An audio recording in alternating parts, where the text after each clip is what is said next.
ಸಬ್ಬಕ್ಕಿ ವಡ ಮಾಡೋದನ್ನ ತೋರಿಸಿಕೊಡಿ ಅಂತ ವೀಕ್ಷಕರೊಬ್ಬರು ಕೇಳಿದ್ರು. ಹಾಗಾಗಿ ಸಾಬುದಾನ ವಡ ಹೇಗೆ ಮಾಡೋದು ಅಂತ ನೋಡೋಣ. ಈ ವಡೆ ಎಷ್ಟು ಕ್ರಿಸ್ಪಿ ಇದೆಯೋ ಒಳಗಡೆ ಅಷ್ಟೇ ಮೃದುವಾಗಿರುತ್ತದೆ. ಇದರ ಕಾಂಬಿನೇಷನ್ ಆಗಿ ಒಂದು ಚಟ್ನಿ ಕೂಡ ಮಾಡೋಣ. ನಮಸ್ತೆ, ನಾನು ನಿಮ್ಮ ರಶ್ಮಿ. ಐತಾಳ್ ಸ್ಥಳಪಾಕಕ್ಕೆ ನಿಮಗೆಲ್ಲರಿಗೂ ಸ್ವಾಗತ. ಇಲ್ಲಿ ನಾನು 1 ಕಪ್ ಸಬ್ಬಕ್ಕಿ ಅಥವಾ ಸಾಬುದಾನವನ್ನು 3-4 ಬಾರಿ ನೀರು ಹಾಕಿ ತೊಳೆದಿದ್ದೀನಿ. ಇದರಲ್ಲಿ ಸ್ಟಾರ್ಚ್ ಇರೋದ್ರಿಂದ 4 ಬಾರಿ ನಾವು ತೊಳೆಯಬೇಕಾಗುತ್ತದೆ. ತೊಳೆದ ನಂತರ 1/4 ಕಪ್ ನೀರನ್ನು ಸೇರಿಸಿ 3 ಗಂಟೆ ಹೊತ್ತು ಬಿಡಬೇಕು. ನಾವಿಲ್ಲಿ ಸಾಬುದಾನ ಮುಳುಗುವಷ್ಟು ನೀರನ್ನು ಸೇರಿಸಿಲ್ಲ. ಅದಕ್ಕೋಸ್ಕರ ಗಂಟೆಗೊಂದು ಸಾರಿ ಸ್ಪೂನ್ ಸಹಾಯದಿಂದ ಒಮ್ಮೆ ಕಲಕಿಕೊಳ್ಬೇಕು. ಇಲ್ಲಿ ಸಾಬುದಾನ ಅಂಟಿಕೊಳ್ಬಾರ್ದು, ಬಿಡಿ ಬಿಡಿಯಾಗಿರಬೇಕು. ಈ ರೀತಿ ಇದ್ರೆ ಸಾಬುದಾನ ವಡೆ ಎಣ್ಣೆಯನ್ನು ಜಾಸ್ತಿ ಹೀರಿಕೊಳ್ಳುವುದಿಲ್ಲ.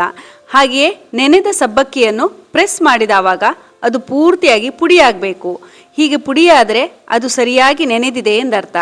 ಅಕಸ್ಮಾತ್ ಅದು ಪುಡಿಯಾಗದಿದ್ರೆ ಎಣ್ಣೆಯಲ್ಲಿ ಹಾಕಿದವಾಗ ಬರ್ಸ್ಟ್ ಆಗುವ ಸಾಧ್ಯತೆ ಇದೆ. ನೆನೆದ ಸಬ್ಬಕ್ಕಿಗೆ ಬೇಯಿಸಿ ಸಿಪ್ಪೆ ತೆಗೆದ ಮೀಡಿಯಂ ಗಾತ್ರದ 3 ಆಲೂಗಡ್ಡೆಯನ್ನು ಮ್ಯಾಶ್ ಮಾಡಿ ಸೇರಿಸಿ. ನಂತರ ಸ್ವಲ್ಪ ಕೊತ್ತಂಬರಿ ಸೊಪ್ಪು, ಸಣ್ಣ ಹೆಚ್ಚಿದ ಹಸಿಮೆಣಸು 2, ಜೀರಿಗೆ 1 ಟೀ ಸ್ಪೂನ್, ಸಣ್ಣ ಹೆಚ್ಚಿದ ಶುಂಠಿ, ಉಪ್ಪು 3/4 ಟೀ ಸ್ಪೂನ್, ಸಕ್ಕರೆ ಅರ್ಧ tea spoon, cornflour 2 table spoon, ಹಾಗೆಯೇ ಹುರಿದು ಪುಡಿ ಮಾಡಿದ ಶೇಂಗಾ 4 ಟೇಬಲ್ ಸ್ಪೂನ್. ಇವೆಲ್ಲವನ್ನ ಚೆನ್ನಾಗಿ ಮಿಕ್ಸ್ ಮಾಡಬೇಕು.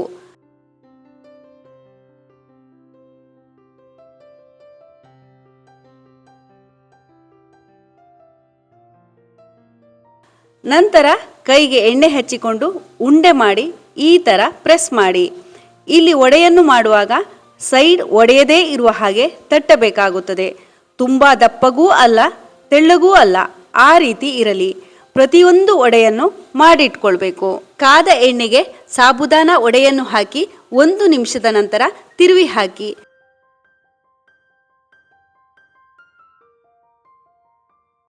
ವಡೆಯನ್ನು ಬೇಯಿಸುವಾಗ ಮಧ್ಯಮ ಉರಿ ಇರಲಿ.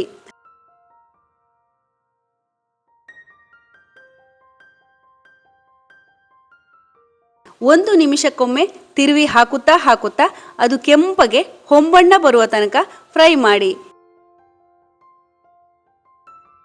ಇದಕ್ಕೆ ಕಾಂಬಿನೇಷನ್ ಆಗಿ ಕ್ವಿಕ್ ಆಗಿ ಒಂದು ಚಟ್ನಿಯನ್ನು ಮಾಡೋಣ.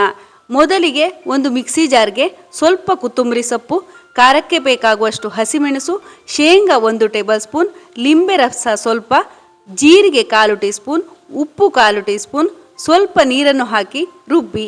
ಈಗ ಸುಲಭವಾದ ಹಾಗೂ ರುಚಿಯಾದ ಚಟ್ನಿ ರೆಡಿ. ಸಾಬುದಾನ ವಡವನ್ನು ಹಾಗೇ ಬೇಕಾದರೂ ತಿನ್ಬೋದು ಅಥವಾ ಇದರ ಜೊತೆ ಅದ್ದಿ ಕೂಡ ತಿನ್ಬೋದು. ತುಂಬ ರುಚಿಯಾಗಿರುತ್ತದೆ. ನೀವು ಕೂಡ ಖಂಡಿತ ಟ್ರೈ ಮಾಡಬೇಕು. ನಿಮಗೆ ಈ ವಿಡಿಯೋ ಇಷ್ಟ ಆಗಿದ್ರೆ ಲೈಕ್ ಮಾಡಿ, ಶೇರ್ ಮಾಡಿ, ಹಾಗೆಯೇ ನಮ್ಮ ಚಾನಲನ್ನು ಸಬ್ಸ್ಕ್ರೈಬ್ ಮಾಡೋದನ್ನು ಮರಿಬೇಡಿ. ಧನ್ಯವಾದಗಳು.